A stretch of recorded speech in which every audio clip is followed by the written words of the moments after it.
Bonjour, bienvenue dans l'Instant Stress. Aujourd'hui, nous nous intéressons à un grand thème qui est surpoids et obésité. Alors, le surpoids et obésité, il faut savoir que ce sont des pathologies multifactorielles, pas simplement liées à un problème d'alimentation, mais l'alimentation y contribue. Le surpoids et l'obésité, c'est quoi? C'est un excédent de graisse dans le corps, donc de la graisse qui s'accumule anormalement, qui n'est pas prise en charge par notre métabolisme énergétique, et donc ça finit par nous faire grossir, nous faire arriver à du surpoids et nous faire arriver à de l'obésité. Alors le surpoids, en 2022, toutes les études montrent que il y avait à peu près en 2022 à 2,5 milliards de personnes dans le monde sont en surpoids, dont à peu près 890 millions de personnes de plus de 18 ans qui sont en obésité. 43% du monde est en surpoids, 16% du monde est en obésité.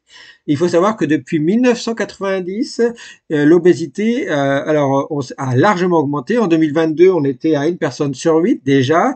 On sait que chez les ados, l'obésité depuis 1990 a été augmentée, multipliée par 4. Chez les adultes, ça a été plus de multiplié par 2. En 2024, vous voyez, 2 ans après, on sait par exemple qu'il y a 35 millions d'enfants de moins de 5 ans qui sont en surpoids et dont à peu près un grand nombre qui sont aussi en obésité.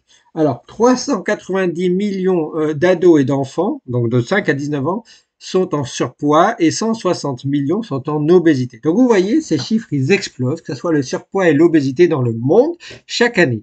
Alors je voulais expliquer le surpoids et l'obésité, ça se mesure comment? Alors ça se mesure avec l'indice de masse corporelle au IMC. L'IMC, c'est un rapport entre le poids en kilos divisé par le carré de la taille. Ça, c'est chez les adultes. Chez les enfants, il y a le poids, il y a la taille et il y a aussi l'âge qui rentre en compte. C'est un peu plus compliqué à calculer. Si vous avez un IMC supérieur ou égal à 25, vous êtes en surpoids. Si vous avez un IMC supérieur ou égal à 30, vous êtes en obésité. Donc attention parce que surpoids et obésité, il y a de la comorbidité. En particulier, c'est associé à des cancers. En particulier, c'est associé à des maladies cardiovasculaires et probablement à une maladie neurodégénérative. Donc ce n'est pas à prendre à la légère. Alors je vous ai dit, il y a la nutrition, l'alimentation qui contribue au surpoids et à l'obésité, mais pas que. L'obésité et la surpoids sont des pathologies multifactorielles très complexes à gérer. Alors, l'alimentation, c'est très important, bien entendu, puisque il faut faire attention aux trop gras, trop salés, trop sucrés, aux maladies ultra transformées. Il faut manger plus de fruits et légumes, plus d'aliments avec des fibres, faire attention aux pesticides, faire attention à plein de polluants dans l'alimentation aussi. Donc ça, c'est la première chose. Et puis, il y a un grand pilier en plus de l'alimentation qui doit être toujours associé à l'alimentation, c'est l'activité physique, la sédentarité. La sédentarité contribue au surpoids et à l'obésité. Donc, il faut contribuer à faire un peu plus de sport. Et puis, vous avez aussi des facteurs génétiques. Notre propre génétique contribue à faire de l'obésité et du surpoids. On peut manger de manière équilibrée, on peut faire du sport et avoir quand même du surpoids et de l'obésité. Ça, c'est la contribution de la génétique et c'est pour ça que c'est compliqué à gérer. Et puis, vous avez aussi ce qu'on appelle, vous en avez déjà parlé, c'est l'horloge biologique, la chronobiologie. Savoir quand on mange, à quelle heure on mange, comment on mange au cours de la journée. Il ne faut pas manger la nuit. Eh bien, ça, une horloge biologique déréglée contribue au surpoids et à l'obésité. Faire attention à son horloge biologique. Vous avez aussi le sommeil qui contribue, un mauvais sommeil contribue au surpoids et à l'obésité. Et puis, vous avez aussi le stress. Moi, je contribue beaucoup à étudier le stress. Le stress est un élément qui contribue au surpoids et à l'obésité. Vous avez les polluants, la pollution.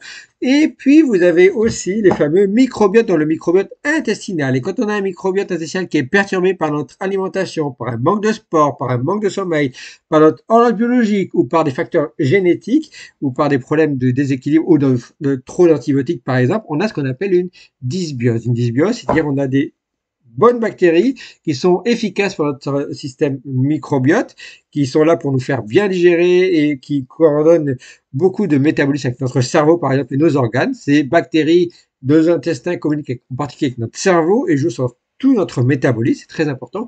Et bien, lorsque ces bactéries sont perturbées ou certaines meurent, d'autres prennent la place. Des mauvaises bactéries. Donc, on appelle ça une dysbiose. Et cette dysbiose bactérienne, cette dysbiose microbiote, contribue au surpoids et à l'obésité. Donc vous voyez qu'il n'y a pas de traitement simple de surpoids et obésité. D'abord, faire attention à son alimentation, moins de gras, moins de sel, moins de sucre.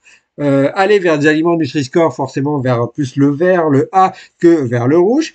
faire du sport, de l'activité physique. Évidemment, il y a des facteurs génétiques. C'est difficile de lutter contre des facteurs génétiques, mais il y a aussi certains médicaments maintenant, des médicaments coupe-faim, vous avez entendu parler, qui jouent sur l'obésité et le surpoids, qui aident à lutter contre le surpoids et l'obésité. Malheureusement, les médicaments ne sont pas anodins, donc ils peuvent avoir des effets secondaires sur certains métabolismes, donc il faut faire très attention.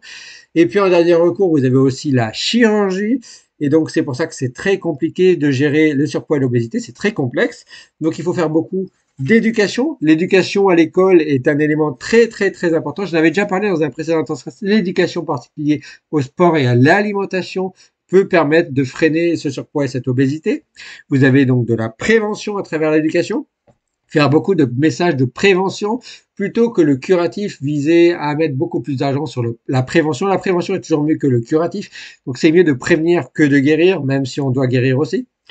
Et puis vous avez un grand collectif, par exemple en France, qui est le CNAO, c'est le collectif national des associations d'obèses, qui vous en parle beaucoup de surpoids et obésité et qui peut vous aiguiller sur comment gérer éventuellement votre surpoids et votre obésité, de la prévention, de l'éducation à tout ce qui est médicaments et tout ce qui est explication des causes multifactorielles. Donc voilà, maintenant vous savez un peu plus sur le surpoids et l'obésité qui n'ont pas fini de faire parler d'eux dans le monde en lien et en compris avec notre génétique, avec nos habitudes, avec notre microbiologie, avec notre sommeil, avec notre microbiote, avec notre stress, avec le polluant et avec le sport.